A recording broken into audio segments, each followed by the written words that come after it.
Hello guys, for today's video, magluluto tayo ng chicken feet adobo with pork. And guys, nalinisan ko na yan, yung chicken feet sa yung pork guys. Nakaready natin mga ingredients, yan, sibuyas, bawang, luya.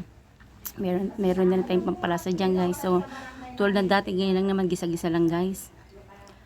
Nag-crave kasi ako sa chicken feet. Ayan.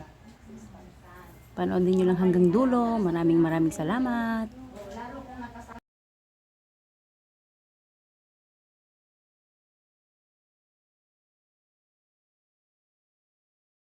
Guys, wala tayong sounds kasi baka ma-CPR tayo. Meron dito kasi nagpapasound sa amin guys. Kaya ayan.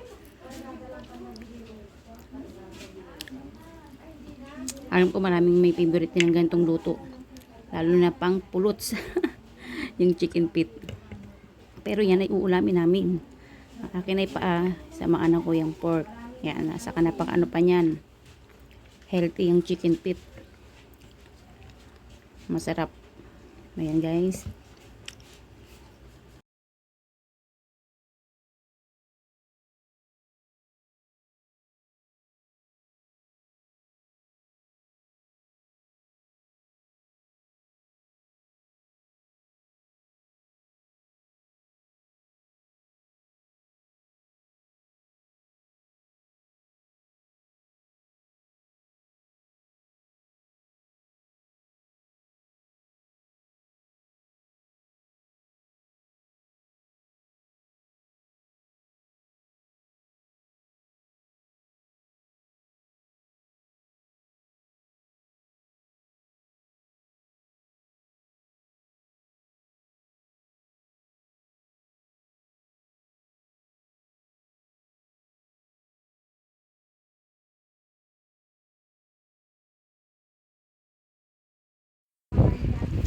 And guys, malapit na lumambot ang ating karne na pork at ang chicken feet.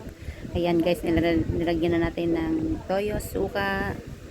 Ayan, lalagyan din natin ng sili guys. Ayan na yung sili. Ayan, haluhaluin lang natin at palumbotin pa natin ng konti para yummy. Ayan, malapit nang maluto yan guys. Ang ating chicken feet adobo with pork. Guys, ayan.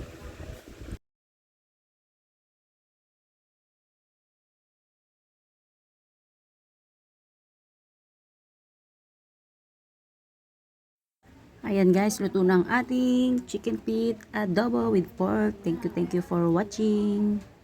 See you on my next video. Salamat.